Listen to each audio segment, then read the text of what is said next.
The following video is being made for educational purposes only. I'm an active duty law enforcement officer, a detective, and I'm reviewing publicly available court and corrections documents that are publicly available. I will be reviewing them to determine more information on the Rodney Hitton case. None of this information is being reviewed to bully, to harass, or to do anything negative against the subject. Mr. Hitton is innocent until proven guilty and has not yet been adjudicated by a criminal court. This information is public information for educational purposes only. We do not condone bullying on True Crime with Strategic, and all of our content is made for adults only. Thank you.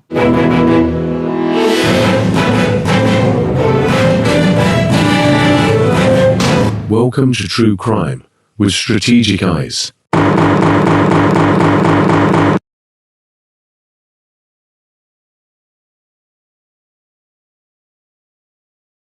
Strategic back again. Appreciate you guys for joining me today on another edition on True Crime with Strategic. Today we're going to be going over the jail documents from Rodney Hitton. And if you guys don't know who Rodney Hitton is, Rodney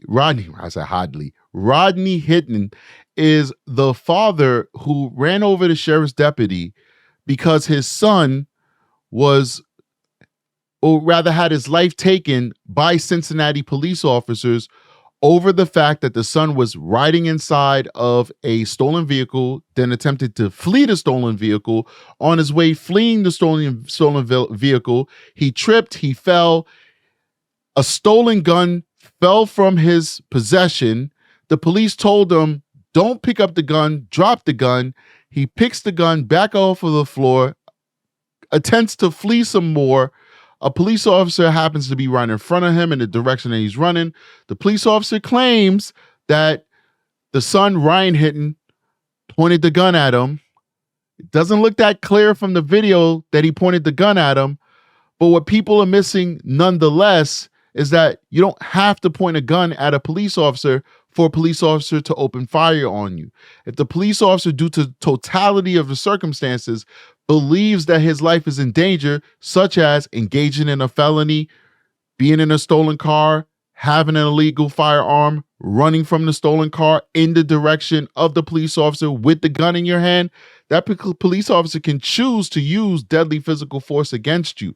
So the police officer doesn't even have to convince us that Ryan Hitton was pointing the gun at him in order for the shooting to be justified. So that shooting happened.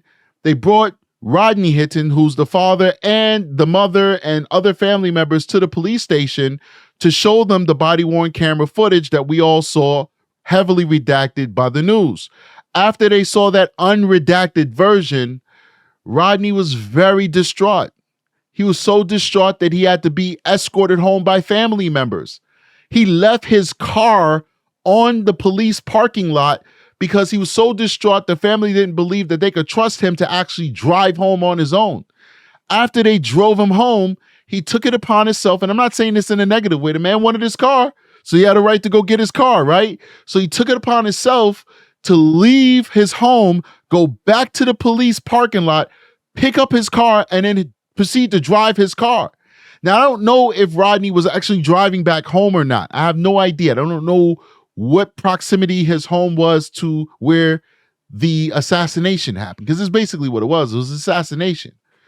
Along the way, Rodney spots a retired sheriff's deputy who was basically working on the side in his retirement, making some extra money, doing traffic control at times during major events for the county. Just so happens that it was a college graduation and there was an opportunity for him to make extra money working, doing traffic enforcement. Not even enforcement. I digress. He's not enforcing traffic. He's not writing tickets. He's not warning drivers. All he's doing is directing traffic. Stop, go, left, right, directing traffic after this graduation. Witnesses say that Rodney pulled up, Rodney stopped, Rodney adjusted his car in the direction of the officer. Rodney hit the gas, went over 70 miles an hour, crashed into the officer, killing that officer almost instantly. Now Rodney is facing the death penalty, ladies and gentlemen. We're going to review some of those records to see what's happening with Rodney, at least in the records department, okay? So let's get started. I got the document behind me. I'm going to go ahead and zoom in a little bit so we can get a better view of it. I think that's much better for you guys, right? Then I'm kind of like blocking it. Let me bring it down a little bit. That's a little bit better. So we'll start from the top. This is basically the receipt for the public records request. It's saying what was denied. Inmate phone calls. I believe we got this from Plunder. We do subscribe to Plunder's Patreon, so please do consider going to Plunder's Patreon and supporting her because she does a really good job getting these documents. And as you can see, Plunder tried to get the phone calls from Rodney, but unfortunately, they denied that request because they said that it is not a part of public disclosures. But she tried, and I respect her for it. All right, so let's keep going. So it's talking about what they redacted, which is personal identifiers, privacy of victims' information, law enforcement automated data system, leads. I don't know what that is. That's an Ohio thing. Let's keep going. Telephone numbers of individuals listed as relative and visitors. We definitely agree with that. By the way, I found this in the supermarket. It was on sale. It's Bush. I've never had Bush before. It's light. And it tastes like apple. So this is the apple version. It's very delicious. So if you're into beers, I don't drink like that. I'm not a person that believes that people should be getting so inebriated out of their minds that they don't know where they are. But every now and then, maybe once every 2-3 weeks, it's okay to have a beer in my world. So that's what I do. Once every 2-3 weeks, I'll have a beer. And I definitely recommend this. And since I'm all about being healthy, I don't drink alcohol like that at all. This is light and has very little calories, so it's not going to hurt you in the gut area. Anyway, back to what we're here for. Let's keep going. So here's his Claremont County Sheriff's Office, Rodney Lee Hitton. His booking number is 2025-1306. Of course, they redacted his social security. We don't need that anyway. His date of birth is 8/10/1986. Wow, I'm getting old. I'm older than this guy. Let's keep going. He has 2 children. He's currently married. He's unemployed. He's unemployed. That's weird, right? I don't know. Did he say he's unemployed because he was terminated from his job after he hit the officer? Or was he unemployed prior to that? Usually when they ask you what your occupation is, they understand that you most likely was let go from your occupation due to the incident that resulted you in prison, but they still want to know what you did before you was incarcerated. So 9 times out of 10, they probably would explain that to him. So if they're saying he's unemployed, that means he was unemployed prior to taking the life of the deputy. Let's keep going. He's got brown eyes, brown hair, anything that stands out, 160 pounds. He's 5'8". Let's keep going. Short guy. No disrespect to short people, but he is a short guy. His arrest date is 5/2/2025 at 11:24 p.m., 23:24. Surprised they don't use army time. Let's keep going. The arresting officer is D. Pemberton. The arresting officer is Hudson. The booking officer is D. Pemberton.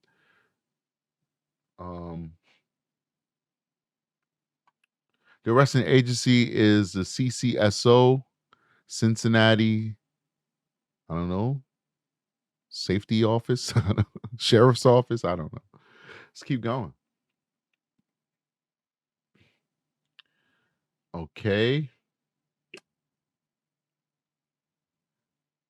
There's no visitors requested so far, but this might have just been a preliminary when he was just booked and couldn't think of anybody at that moment.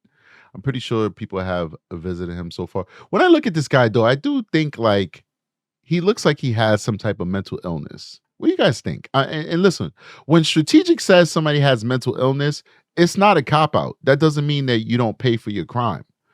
You can have a mental illness and you still get the death penalty in my book, but of course it doesn't work that way in America. The Supreme Court says you can't put mentally incompetent people to death. But when I look at him, his mannerisms, like look at these pictures. This one, he's looking in the corner. This one, his eyes is closed. He's so aloof. It's like it's either he's a really good actor or he is nuts. Let's keep going. My understanding, the defense is claiming that he has had prior instances of being hospitalized for mental health illnesses. So I don't know how much of that is true. And I forgot to turn on the show lights. No wonder things were so dark. So I don't know how much of that is true, but surely this guy just gives me the vibe of being mentally ill. So they asked for him to sign for his property form, and it says unable. Obviously, that's not Rodney writing unable. That's the officer writing unable. I wonder why that is. Now, his defense is arguing that one of the reasons why he wasn't able to sign this is because he got beat up by correction officers and police officers. They're arguing that all of those scars on his body is as a result of him being physically assaulted by police officers. I don't know how much of that is true, ladies and gentlemen. I mean, I don't discount anything. You know, we all know that cops are capable of bad things. I mean, look at what's happening in St. Louis, you know, with those officers who beat the crap out of that man and killed him. I think 3 of those officers were just cleared on state charges. They're still were found guilty in federal court and they're doing federal time, but they were cleared on state charges. I never followed that. I mean, I followed it initially when we were getting the videos and the reports of them assaulting this guy. I forgot his name. That's why I'm not saying his name. But I didn't follow the trials, the federal trials. It's very difficult to follow a federal trial because there's no media allowed inside of the federal trial.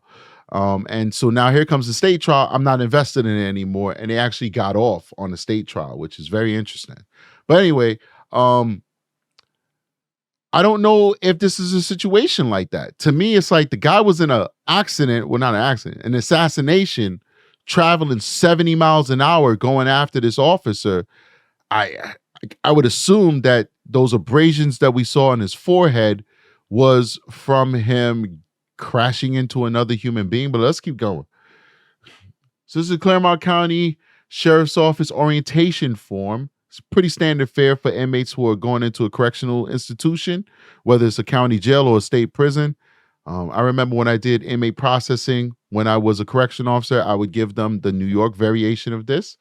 It says, I understand and acknowledge I have received a booklet that describes and explains the rules for the guidance of inmates, that I may receive assistance from an officer if I have trouble understanding or reading these inmate rules and regulations. Same thing that they gave to Stephen Stearns, but he still was selling his pen to that other guy, the guy who beats women. Very interesting. I understand that Claremont County has a zero tolerance policy for any sexual conduct, as explained in inmate rules. I understand that a co-payment fee will be deducted from my account for certain medical services that are provided at my request. Should I be unable to pay for the medical care I request, my account will be charged and the amount deducted when if funds become available. This is interesting. They charge inmates for medical services. 4, any inmate purposely leaving or purposely failing to return to jail without proper authority or permission constitutes the felony offense of escape. That's self-explanatory. 5, I understand that should my actions necessitate the repair, replacement of any jail property, that the cost of such may be deducted from my account. They ain't playing in Cincinnati. They're not playing in Ohio. You could just do whatever you want in New York and they'll never charge you. 6, I am being issued the items listed below and will return these items upon my release. And 7, it is my sole responsibility to advise jail staff of any contraband I possess. I understand that this facility is not responsible for my actions or conduct before I was an inmate, which may cause me to become ill, seriously sick, and / die. I accept full responsibility for my conduct should such occur. How you gonna hold yourself accountable if you die? Who wrote this? They weren't playing. In the afterlife, don't hold us accountable for anything you did prior to you coming here that may result in you dying. Don't blame us if you're dead, okay? I also accept full responsibility for whatever may happen should I give any such contraband to another inmate or accept contraband from another inmate. Wow, okay, very interesting. Very interesting. Let's keep going. It says unable to sign. Unable to sign. Let's keep going. To be completed at release time. Okay. So they kind of like tally up. This is to verify that the following items were returned by the inmate at his or her time of release. So if you don't return it, they're going to charge you these prices for whatever you don't return. Let's keep going. Notice of detainer.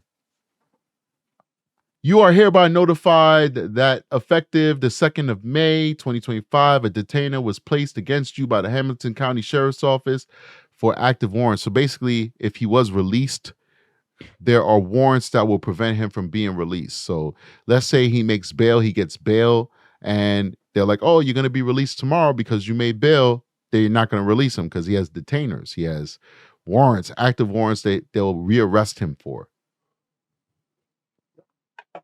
Let's keep going. Carl Beebe, P167, being first duly cautioned and sworn, deposes and said that Rodney L. Hitton on or about May 2nd, 2025 in Hamilton County, state of Ohio, did purposely cause the death of Deputy Blank, a law enforcement officer engaged in the performance of his duties at the time of the commission of the offense, contrary to and in violation of Section 2903-01 of the Revised Code of Ohio, felony of the first degree. The complainant states that this complaint is based on numerous witness statements and evidence on the scene that give the complainant cause to believe that the defendant, Rodney L. Hitton, while driving a motor vehicle, intentionally struck a Hamilton County Sheriff's Office deputy with the vehicle, causing injury to the deputy. The deputy was engaged in his duties as a law enforcement officer at the time of the offense. The deputy died as a result of his injuries. God rest his soul. It says by court order, something may be transported to Clement County Jail and returned to Hamilton County Court. I'm surprised I was able to read that. Can you guys read that well? And I'm not one to talk because my handwriting sucks. But let's keep going. All right. Cincinnati Police Department arrest and investigation report. What else we got going on here? Does arrest have any health problems? Boom, boom, boom. Aggravated murder, felony. Statement of facts. Arrested per witness statements. Detective investigation drove his vehicle into the victim, causing serious physical injuries to the victim, resulting in the victim's death. The victim is a Hamilton County deputy working in his capacity, a law enforcement officer working a traffic post. It's very sad, man. What a waste of life. Like, your son is gone. You have a child. You have a wife. Now they have to raise these kids without you. Your surviving kid, that is. Wife is left alone. What did you expect to accomplish? I don't know. I guess grief makes you do extraordinary things. Sometimes those extraordinary things are bad. But I mean, listen, I think that shooting is going to be judged as justified. That's my feeling. I could have been in that position of being that officer deciding to pull that trigger. It's possible. But this whole tragedy would make sense to me if the person that he ran over, God forbid, I am not asking for it. I don't think it should have happened. But if the person he had ran over was the officer who actually took his son's life, then I kind of would understand it. I wouldn't agree with it, but I would understand it. But to just go run over a rando person that has nothing to do with your son's untimely demise, that doesn't make any sense to me. I'm sorry. It just doesn't make any sense. But anyway, let's keep going. So nonviolent misdemeanor criminal court support. He's got child support. He's got two child support charges. He's got nonviolent felonies, 4 violent misdemeanors, 6 violent felonies, 8. This guy was a thug. He was a very dangerous person. So it does make sense that he would do something diabolical like what he did. He's a career criminal. Sentences of 10 days or less, 0. Bonds of $1 to $5,000. With a sentence of 90 days or less, 2. Bonds of $5,000 to $10,000 with a sentence of more than 90 days, 4. These is like his his prior stays in prison and getting bonds and stuff like that. Bonds over 10,000 with sentence of more than 180 days. 6 times he was charged, resulting in that. No bonds was sentenced to prison. 8. Wow. It's career criminal. Criminal history. Nonviolent misdemeanors 2. Nonviolent felonies 4. Multi-state offender, felony or misdemeanor, violent misdemeanor 6, violent felonies 8. Wow. 2 or less minor offenses and no incidents 2, more than 2 minor offenses and less than 2 incidents 4, any major offense and less than 2 incidents 6, any use of force, any serious offenses more than 2 incidents 8, preset charge score 4. This is like they're scoring this guy. This is crazy. Wow. Wow, I don't really know what this means here. This is some Ohio stuff. Let's keep going. Claremont County Sheriff's Office pre-acceptance mental health screening. This is important because I said I get that mental health vibe from this guy. So now let's see if they have listed any mental health stuff. But this is just a screening. So this is not them saying that this is his diagnosis. They, of course, wouldn't be able to give us his diagnosis. They'd have to redact it because that's HIPAA. This is just a person screening him coming into their system. So let's see. The officer conducting this is Pemberton. Intoxication, no. Combative, no. Emotional, no. Appears to be irrational / disoriented, no. Ask the inmate the following questions. Do you have a serious medical or mental health issue that needs immediate attention? He said no. Have you ever recently considered or attempted self-ending? No. Do you want to hurt yourself? No. Was there use of force during the arrest? He says no. This is the inmate that's responding. So his lawyer is saying that they beat him up, but he just said no. Or maybe Pemberton lied. I don't know. I don't know. Let's keep going. I don't trust anybody. Are you currently taking an additive substance or opioid? No. Females only. Could you possibly be pregnant? No. What was that? You heard that? It's like ring. Was that on my phone? I don't know. I don't know. When I hear weird noises, I gotta like investigate. Yeah, that was my phone. Let me go ahead and put it on vibrate. Okay. 8. Arresting officer advised inmate was pregnant or currently that's no. So the last one is only for the ladies. All right, let's keep going. Claremont County Service with Integrity. That's their motto there.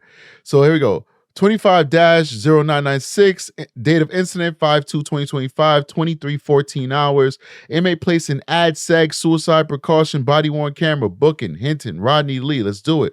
On 5/2/2025 at 23:14 hours, deputies Hudson and Jester arrived with inmate Hitton, Rodney, Sergeant Paff, Corporal McDonald, officers Smith, Pemberton, Laws, and I activated our body-worn cameras. Inmate Hitton was brought into the facility on a detainment for the Hamilton County due to being charged with murder of a law enforcement officer. Inmate Hitton answered all pre-acceptance questions after being asked several times. Inmate Hitton was placed on suicide precaution due to events prior to arriving at the facility. I also placed inmate Hitton in administrative segregation due to the high-profile nature of his case and being an inmate of Hamilton County. Inmate Hitton was escorted to shower room A and strip search. After being strip searched, inmate Hitton was dressed out into a suicide gown, scanned on the Soder scanner, and processed into the facility by staff. After completion, inmate Hitton was secured in booking cell 304 without incident. EOR, end of report. Let's keep going. Description. What is this one? It's another incident report. Let me see. Yep, incident report. On 5/3/2025 at 1:48 hours early in the morning, I activated my body-worn camera due to inmate Hitton being NA'd by Nurse Irwin. Ooh, bless me. Sorry. What's NA'd? I don't know. When you write these reports, you got to write them in plain English so people can understand what you write. NA'd. What's that? whatever. At 6:31 hours early in the morning, I activated my body on camera to Officer Inmate Hitton breakfast before court. Refused breakfast. He's another Stephen Stearns. He refused the breakfast. Why people don't like that jail breakfast, man? I used to eat jail food all the time when I was an officer.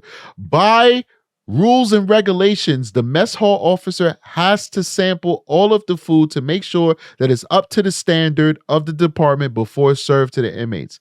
I availed myself of that responsibility many, many times when I forgot my meals at home. Let's keep going. At 6:45 hours, Corporal Moppin and I activated our body-worn cameras to prepare Inmate Hinton for court. Let's keep going. Another incident report, 5/7/2025 at 7:10. Description: Inmate Hinton to court. Inmate returned, dressed back into gown. Lunch to Inmate Hinton. Tray collection. Inmate did not eat, so he's on a hunger strike. What's going on? Offered dinner tray accepted. Tray collected. No food eaten. My man is not eating anything, guys. He's like, wow, he is literally on a hunger strike. Let's keep going. I don't know if he's on a hunger strike. We're going to see right now. Let's see if he's eating on the next day. So this is 5/4, another incident report. Body corner activated on him in at the following times. Breakfast served, Cooper. I guess he ate. They didn't say that he didn't eat. Phone call 2 times. Shower, 7:55, Lindsay. He took a shower. That's good. Lunch serves, Lindsay. Utensils collected. Inmate ate all food. Yes, so he's eating. Dinner served. Utensils collected. Okay, so he's eating. He just was nervous that first day. And 5/5/2025, another incident report. 7:05, breakfast passed. Tray collection, escorted to medical. 8:51, return from medical. 9:11, belted up for attorney visit. 9:40, return from attorney visit. 9:47, given new blanket. 10 o'clock, given cup. 11:32, lunch passed. 17:34, dinner passed. 17:50, collected dinner tray. Okay, well, I guess he's not denying his food now. Okay. All right.